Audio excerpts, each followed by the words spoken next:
I used to believe our love story was a masterpiece, a portrait painted in the warm, soft hues of a life well lived.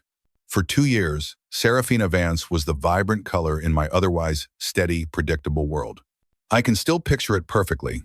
Sunday mornings, the scent of pancakes and coffee mingling in the air of my small apartment, Sarah's laugh echoing off the walls as she stole bacon from my plate. Weekends spent hiking trails that snaked through the Massachusetts woods, ending with impromptu picnics where we'd share a bottle of cheap wine and expensive dreams. My name is Caleb Hayes. At 32, I considered my life to be a series of carefully placed bricks, building towards a stable future.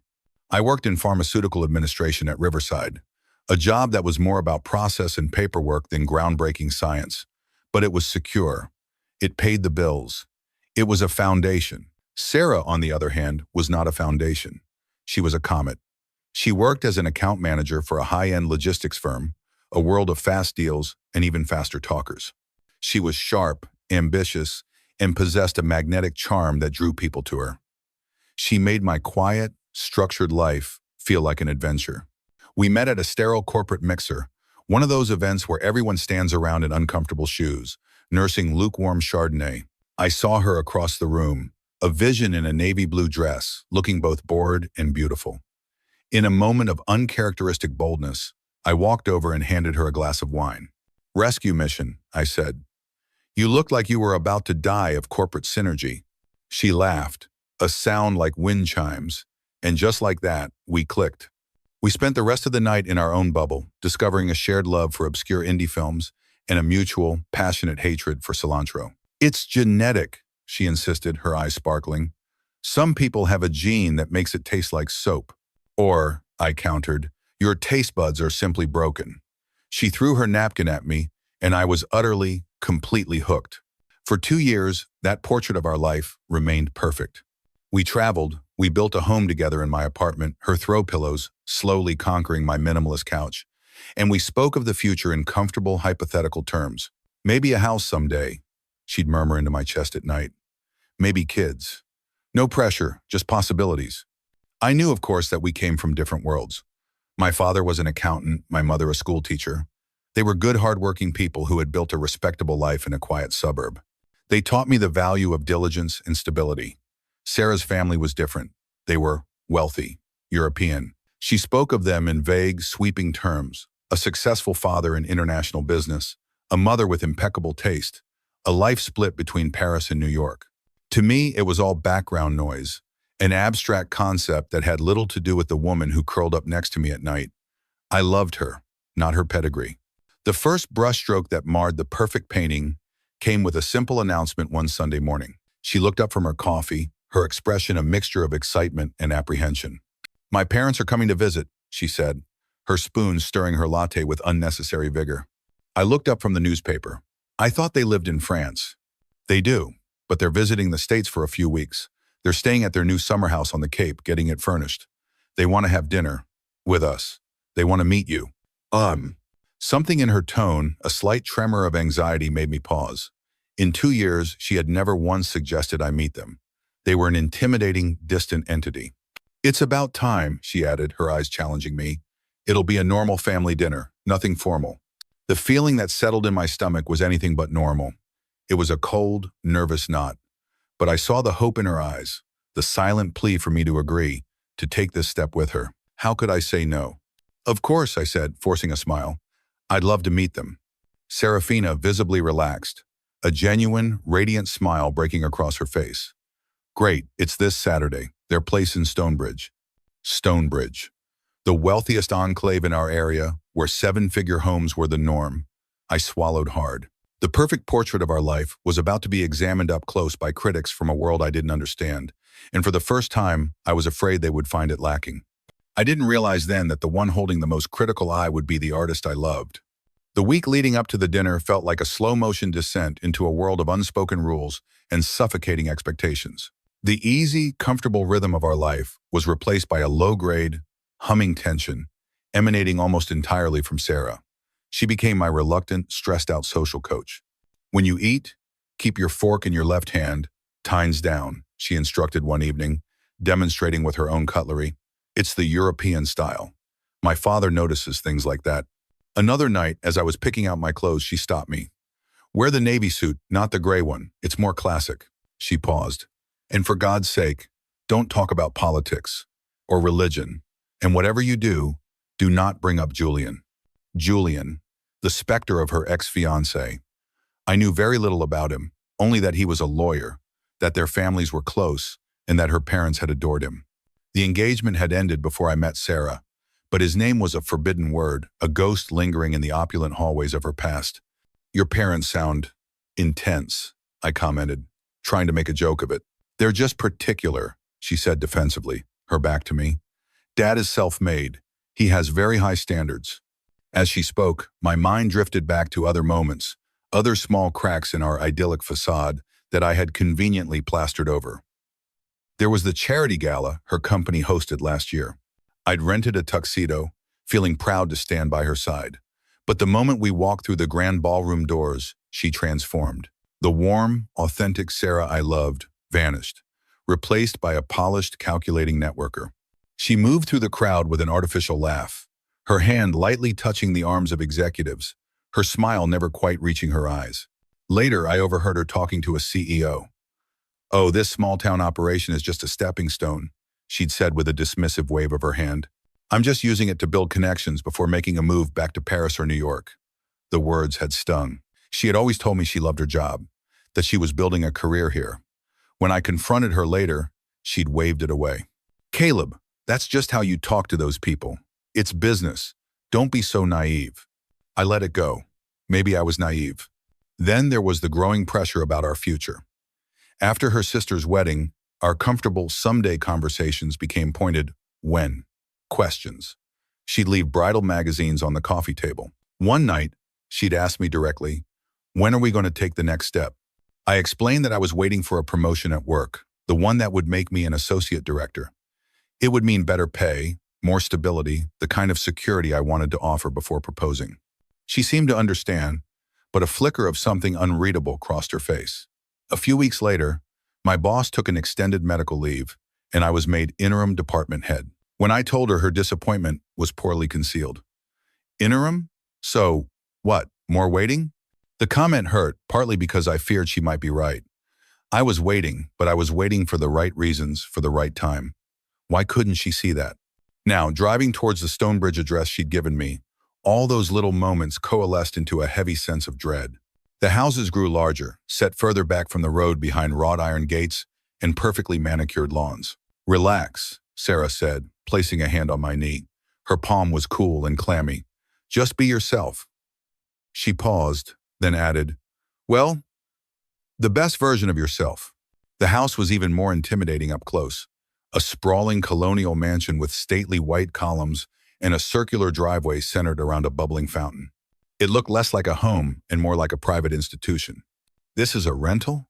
I whispered as we walked to the grand front door. "For now," she replied quietly. "They're considering buying it." I tried to imagine having the kind of wealth where you could consider buying a multi-million-dollar estate for occasional summer visits. It was a world so far removed from my own that it felt like a different planet. As I stood on the doorstep, smoothing down my classic navy suit, I felt a profound sense of being an imposter. I was walking into a performance, and I didn't know my lines. Sarah squeezed my hand, a gesture meant to be reassuring, but all I could feel was the nervous tension radiating from her. The heavy oak door swung open, and the show was about to begin. The woman who opened the door was Genevieve Vance. She was slender and elegant, a woman in her 60s who wore her age and her wealth with the same effortless grace.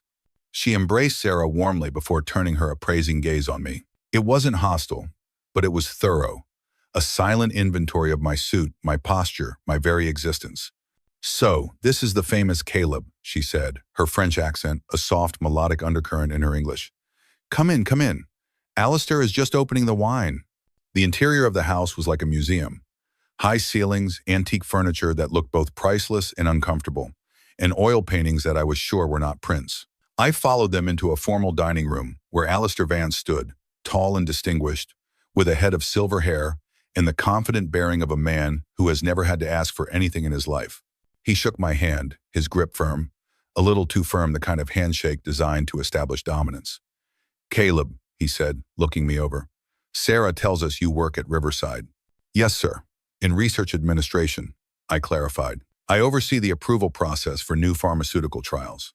Ah, he said with that slight, dismissive nod that I was beginning to recognize as a family trait. Paperwork, then. Sarah shot me a quick, apologetic glance as her father turned to pour the wine into crystal glasses that probably cost more than my monthly rent. I took a deep breath. It was going to be a long evening. We sat down, and the dinner began with a strained civility. Genevieve asked about my job. Sarah tells us you are up for a promotion, she said. That's right, I replied, grateful for the softball question. I'm currently serving as interim department head while my boss is on medical leave. Interim, Alistair repeated, tasting the word as if it were a sour wine. Temporary. The food was exquisite, some kind of delicate fish in a butter sauce that was probably a week's worth of calories. The conversation stayed on safe, superficial topics. Their new house, the weather, Sarah's recent successes at work. For a moment, I started to relax. Maybe I had overreacted. Maybe this was just an awkward but ultimately harmless family dinner. And then, Alistair refilled everyone's wine glass, leaned back in his chair, and the entire atmosphere shifted. He looked at Sarah and switched seamlessly to French. Alors, ma chérie, he began, ton petit ami, est-ce qu'il est toujours si silencieux? So, my dear, is your boyfriend always this quiet? I froze, my fork halfway to my mouth. The air in the room seemed to crackle. They didn't know. Sarah had either forgotten or never known that my high school's underfunded language program had been my one true passion. I had taken 4 years of French, continued with it for 3 more in college, and even spent a summer working at a hostel in Montreal. I was far from fluent, but I understood. Oh, I understood perfectly. Sarah gave a light, nervous laugh. Il est juste un peu nerveux, papa, she replied, also in French. Vous l'intimidez. He's just a little nervous, Dad. You intimidate him. It wasn't a defense, but it wasn't a betrayal either. I kept my expression neutral, taking a slow, deliberate bite of fish. Genevieve took a sip of her wine, smiling sweetly at me before turning back to her daughter. Je comprends pourquoi tu le trouves mignon, she said, her voice smooth as silk. Mais franchement, ma chérie, il n'a pas beaucoup de prestance. I understand why you find him cute. But frankly, darling, he doesn't have much presence. My grip on my fork tightened. Cute. Lacking presence. I focused on chewing, my heart beginning to pound a slow, heavy rhythm against my ribs. Sarah didn't correct her mother. She didn't switch back to English. She sighed. Je sais, she responded. Mais il est gentil et stable. I know, but he's kind and stable. Kind and stable.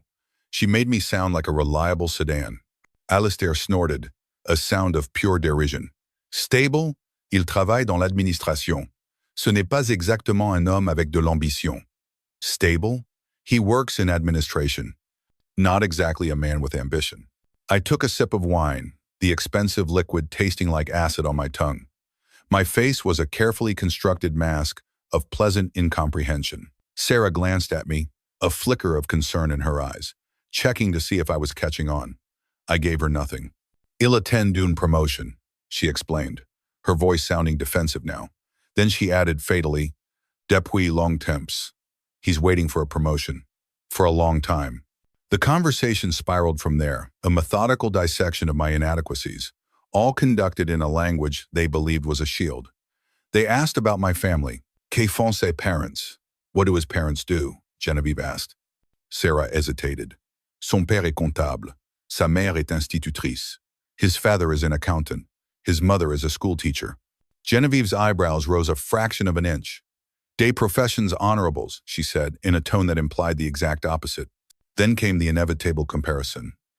J'espère que ce n'est pas un plan, Alistair said dismissively. Julien avait un plan. Julien avait de l'ambition. Hoping is not a plan. Julien had a plan. Julien had ambition. Each word was a fresh wound. They were tearing me apart, piece by piece, right in front of my face. And the woman I loved, the woman I was planning to ask to be my wife, was letting them. She was participating, offering up feeble defenses that only damned me further. He's not as cultured as Julien, but he treats me well. His family is simple, but respectable. Oh, the final blow, the one that shattered everything, came when Alistair leaned forward, his eyes fixed on his daughter. Sérieusement, ma fille, he asked, his tone deadly serious. Envisage, Tu vraiment un avenir avec lui? Seriously, my daughter, are you really considering a future with him? The world seemed to stop. The clinking of cutlery, the soft music from some hidden speaker, it all faded away. This was her moment, her chance to stand up for me, for us, to tell her judgmental parents that my character mattered more than my career path, that our love was real. I felt her eyes on me again. I didn't look up. And then she laughed. It was a light, airy, dismissive sound that broke my heart. Ne t'inquiète pas, papa, she said, her voice betraying not a hint of the turmoil I felt. Je ne resterai pas longtemps avec lui. C'est temporaire. Don't worry, Dad. I won't stay with him for long. It's temporary. Temporary. The word echoed in the silent, screaming cavern that had just opened up inside my chest. 2 years of my life, the shared dreams, the I love yous, the ring sitting in my jacket pocket, all of it, temporary, a placeholder. A pleasant diversion until something better, something more suitable, came along. The relief on her parents' faces was immediate and sickening. They laughed along with her, their shared secret now out in the open. I sat there, a ghost at their feast, the food turning to ash in my mouth. The portrait of our love wasn't just marred, it had been set on fire, and Serafina herself was holding the match. I don't know how I made it through the rest of the meal. I moved on autopilot, a polite, smiling automaton. I nodded when they smiled at me, took sips of wine, and died a little more inside with each passing minute. They continued their conversation in French, dissecting my family, my education, my entire life, confident in their linguistic privacy. When Genevieve served dessert and coffee, Alistair raised his brandy snifter in a toast. Ah, l'avenir de Sarah, he said, his eyes flicking to me with barely concealed contempt. Qui, je l'espère, n'inclut pas cet homme sans ambition. To Sarah's future, which I hope does not include this man without ambition. They all clinked glasses. Sarah, too. That was it. I had seen enough. The perverse curiosity that had kept me silent was gone, replaced by a cold, hard resolve. I carefully placed my dessert fork down. I folded my napkin and set it beside my plate. Then I looked directly at Alistair Vance. Thank you very much for your hospitality, sir, I said, my voice steady. My French was clear, if accented. Le dîner était excellent. Malheureusement, j'ai parfaitement compris tout ce qui a été dit ce soir. The dinner was excellent. Unfortunately, I perfectly understood everything that was said tonight. The effect was instantaneous and deeply satisfying. Genevieve's coffee cup clattered against its saucer. Alistair froze mid-sip, his brandy glass hovering before his lips, his face a mask of disbelief. And Sarah went as white as the linen tablecloth, her eyes wide with a dawning, abject horror. Caleb, she stammered, switching frantically to English. I had no idea you spoke French. 4 years in high school, 3 in college, I replied evenly. My gaze locked on her. Not fluent, but enough to understand when I'm being insulted in my own presence. We were just joking, she said desperately, reaching for my hand across the table. I pulled it away. Jokes are funny, I said, standing up. No one at this table looks like they're laughing now. Alistair shot to his feet, his chair scraping loudly against the polished hardwood floor. His face was turning an alarming shade of purple. How dare you, he growled, his accent thickening with rage. How dare you sit in our home, pretending not to understand, spying on a private conversation? I let out a short, humorless laugh. Private? You were talking about me while I sat 3 feet away. That isn't privacy, sir. That's cowardice. Genevieve gasped. Sarah grabbed my arm, her fingers digging in. Caleb, please, let's go. We can talk about this. You think you know my daughter? Alistair took a menacing step toward me. You are nothing, a placeholder. She will come to her senses. I stared directly into his furious eyes, refusing to be intimidated. Sir, with all due respect, your opinion of me has been made perfectly clear tonight, but you should know something. I turned my gaze to Sarah, watching her expression crumble. I came here tonight ready to ask for your blessing to marry your daughter. I even have the ring in my pocket. Oh. I patted my jacket, letting the reality of it sink in. The silence in the room was absolute, heavy, and suffocating. I looked back at her parents. Thank you for dinner, Mr. and Mrs. Vance. You have a lovely home. Then my eyes found Sarah's one last time. I'll wait for you in the car. I walked out of that room with my head held high. I didn't run. I didn't look back. I felt their collective stare on my back, a physical weight of shock and fury. Only when I reached my car in the grand circular driveway did I allow myself to lean against it, taking a deep, shuddering breath. The cold night air felt like a balm on my burning skin. The drive home was a masterclass in suffocating silence. The 10 minutes it took for Sarah to emerge from the house felt like an eternity. She got into the passenger seat, her face streaked with tears, looking smaller and more fragile than I had ever seen her. "Caleb, please," she began, her voice a choked whisper. "You have to understand." "Oh, I understand perfectly." I cut her off, my voice devoid of emotion as I started the car and pulled away from the monstrous house. "I understand that you're embarrassed by me. I'm a placeholder. Temporary, I believe, was the word you used." "They're just old-fashioned," she pleaded, her words tumbling out in a rush. "They have these ridiculous, impossible standards. I was just telling them what they wanted to hear to get them off my back." "And what about what I needed to hear?" I shot back, my knuckles white on the steering wheel. Like maybe a single word of defense from my girlfriend of 2 years while her parents tore me to shreds. "You didn't think I understood, so you thought it didn't matter? What I didn't know wouldn't hurt me. I was going to explain everything later. I was going to smooth things over. There is nothing to smooth over, Sarah," I said, the finality of it settling over me like a shroud. "Tonight, you showed me exactly where I stand, or rather, where I don't." The rest of the drive passed in that tense, miserable silence. When I pulled up to my apartment, I turned off the engine and faced her. The exhaustion hit me then, a profound, soul-deep weariness. "I think you should stay at your place tonight," I said. Her face crumpled. "Are you breaking up with me?" The question hung in the small space between us. I thought about the last 2 years, the laughter, the love, the future I had been so sure of. I thought about the velvet ring box that felt like a block of ice in my pocket. And then I thought about her light, dismissive laugh as she called our entire life together temporary. "No," I said finally, the words tasting like ash. "You already broke up with us, Sarah. You just didn't bother to tell me until tonight." The days that followed were a gray, featureless blur. I moved through my life like a ghost, haunted by the echoes of Sarah's laughter and the sharp sting of her betrayal. I threw myself into my work at Riverside with a grim, relentless focus. The endless paperwork and back-to-back meetings were a welcome distraction, a structured reality to cling to in the chaotic aftermath of my emotional shipwreck. My phone was a constant, buzzing reminder of the disaster. 11 missed calls from Sarah the first day, voicemails I deleted without listening, texts that I read and immediately erased. "Caleb, please, we need to talk. I'm so sorry. I made a terrible mistake. I love you. Don't throw this away." On the second evening, when I arrived home from a 12-hour workday, she was there, sitting on the floor outside my apartment door, her back against the wall, looking exhausted and lost. She jumped up the moment she saw me. "You're not answering your phone," she accused, her voice raw. "I'm not ready to talk," I said, my hand on the doorknob. "Well, I am." Too tired to argue in the hallway, I sighed and unlocked the door. The apartment felt different. It took me a moment to realize why. It was spotless, and the air was filled with the aroma of garlic and herbs. On the coffee table sat a bottle of my favorite whiskey and 2 glasses. "What is this?" I asked, my voice flat. "I'm trying to fix things," she said, her eyes pleading. "I made that pasta you like." I wanted to scream. I wanted to tell her that a home-cooked meal couldn't possibly patch the gaping wound she had carved into our relationship, but I was too exhausted to fight. "Fine," I said, hanging up my coat. "We'll talk." Over dinner, she was contrite, apologetic, and full of explanations. She spoke of a lifetime spent trying to win the approval of her impossible-to-please parents. "When I was a kid, an A- was a failure," she said, staring down at her plate.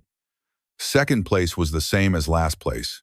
I thought moving here, breaking things off with Julian, choosing my own path, I thought I was free. But the second they're in front of me, I revert back to that desperate little girl trying to say the right thing. By throwing me under the bus?" The question came out sharper than I intended. "I know," she whispered, tears welling in her eyes. "And I am so, so sorry. What I said was unforgivable." "Then why should I forgive you?" "Because I love you," she said, her voice cracking. "Because it wasn't true. I want a future with you, Caleb. Not with Julian, not with anyone else they approve of. With you." A part of me, the part that still loved her desperately, wanted to believe her. But another, newer, colder part of me kept replaying the dinner. I saw the easy complicity between her and her parents.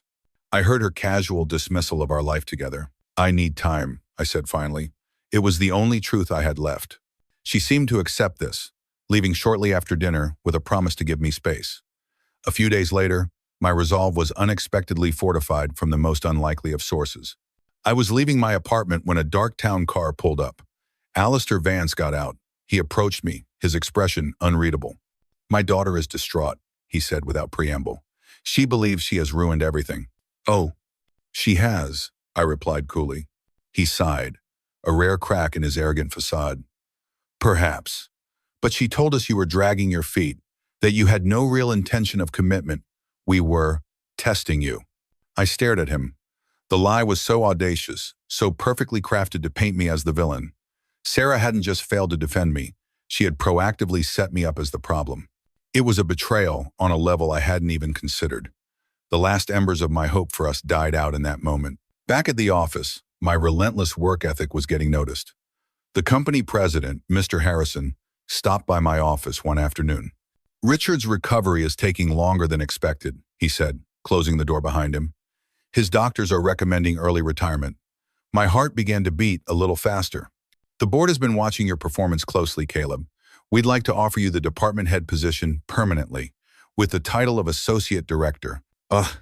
It was here. The promotion I'd been waiting for. The one I had told Sarah I needed before we could take the next step. The irony was so thick, I could barely breathe. "Thank you, sir," I managed to say. "I accept." "Excellent," he said with a smile. "There is one condition, however. The position is based in our San Francisco office. We need someone with your skills to go out there and overhaul their approval processes. It would mean relocating." San Francisco. A fresh start, 3,000 miles away from Sarah, her family, and the wreckage of my life. It wasn't a condition, it was a lifeline. "When do I start?" I asked, a sense of clarity and purpose washing over me for the first time in weeks. "We'd need you out there in 3 weeks. Is that a problem?" I thought about the apartment filled with her things, about the life we had built that now felt like a stage set for a play that had closed. "No problem at all," I said. That night, for the first time since the dinner, I called her. My voice was calm, my purpose clear. "Can you come over?" I asked. "We need to talk." She arrived 20 minutes later, her face a canvas of nervous hope. "I've missed you," she said, moving to hug me. I took a small step back, creating a space between us that felt both physical and absolute. "I got the promotion," I said without preamble. "Associate director." Her face lit up with genuine delight. "Caleb, that's wonderful. I knew you could do it. We should celebrate. I'll open some." "It's in San Francisco," I interrupted gently. "I'm relocating. I leave in 3 weeks." She froze, her hand hovering over the wine rack. The hope in her eyes died, replaced by a familiar panic. "San Francisco? But that's across the country." "I know. And you're taking it?" "I've already accepted." She let out a shaky breath. "I see. And where do I fit into this plan?" "That's what we need to talk about." No," she said, shaking her head, tears already forming. "Don't do this, Caleb. Don't use this job as an excuse to end things. We can work through this. I told my parents I won't see them until they apologize to you. I'm starting therapy. We can do long distance until I find a job out there. We can fix this." I looked at her, and for the first time, I didn't see the woman I loved. I saw a woman caught between 2 worlds, desperately trying to keep a foot in each, and destroying everything in the process. "The dinner wasn't the problem, Sarah," I said, my voice softer now. "It was just a symptom.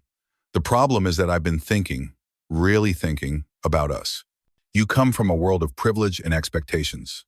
I think on some level, you chose me as a form of rebellion. The safe, stable guy your parents would never approve of. That's not true. I chose you because you're real. Was I real to you at that dinner table?" The question hung in the air, unanswerable. "Maybe you didn't mean for it to happen, but I can't shake the feeling that you were always waiting for me to become someone else. Someone more ambitious, more worldly, more worthy. And the truth is, I'm never going to be that guy. I'm the son of an accountant and a school teacher, and I'm proud of that. I shouldn't have to apologize for it." "Oh." She was crying openly now, silent tears streaming down her face. "So that's it? You're just leaving?" "I think it's for the best, for both of us." "Do you love me at all?" she asked, her voice breaking on the final word. The question cut deep, finding the one part of me that was still raw. I do, I admitted, the truth of it a painful ache in my chest.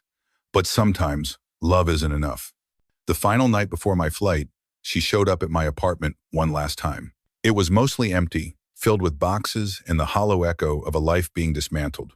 "You weren't even going to say goodbye," she said, her voice thick with accusation. "I thought we already had," I replied. As we stood there in the doorway, a car pulled up to the curb. Alistair Vance stepped out. Sarah froze. "I didn't know he was coming," she whispered. "I swear." He approached slowly, looking profoundly uncomfortable in casual clothes. He stopped at the doorway and cleared his throat. "Caleb," he said, the words sounding physically painful for him to form, "I have come to apologize. My behavior at dinner was unacceptable." I stared at him, speechless. "You are leaving for San Francisco," he continued. "This is good, a fresh start. But I wanted you to know I was wrong about you, the way you stood up to me." He paused, wrestling with his pride. It showed character, something I value. He extended his hand. After a moment's hesitation, I shook it, not for him or for Sarah, but for myself. It was an act of closure. "I'm sorry, Sarah," I said, turning back to her, my voice even. "But this chapter is over." Alistair placed a hand on his daughter's shoulder. "Come, Serafina. The man has made his choice. Some bridges cannot be rebuilt." He looked at me one last time. "Good luck in San Francisco, Caleb." As they walked away, I felt a weight I hadn't even realized I was carrying lift from my shoulders. It wasn't just the end of a relationship. It was the beginning of my freedom. The next day, I moved to San Francisco. The new job was everything I'd hoped for, challenging, demanding, and rewarding. I found an apartment with a view of the bay, joined a hiking club, and slowly began to build a new life, brick by brick, on my own terms. 6 months after I left, I received one last email from Sarah. Subject: "Well, I saw your promotion announcement on LinkedIn. Not bad for a man without ambition. My father nearly choked on his espresso when I showed him. I hope California is everything you hoped it would be. I'm still seeing that therapist, working on breaking old patterns. It's hard. I just wanted you to know that dinner changed both our lives, just not in the way anyone expected.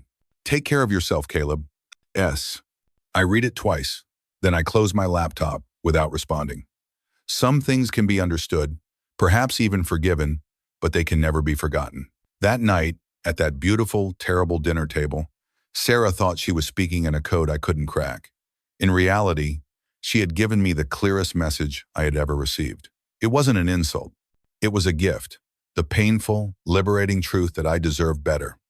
And out here, with the Pacific wind on my face and a new life stretching out before me, I was finally ready to find it.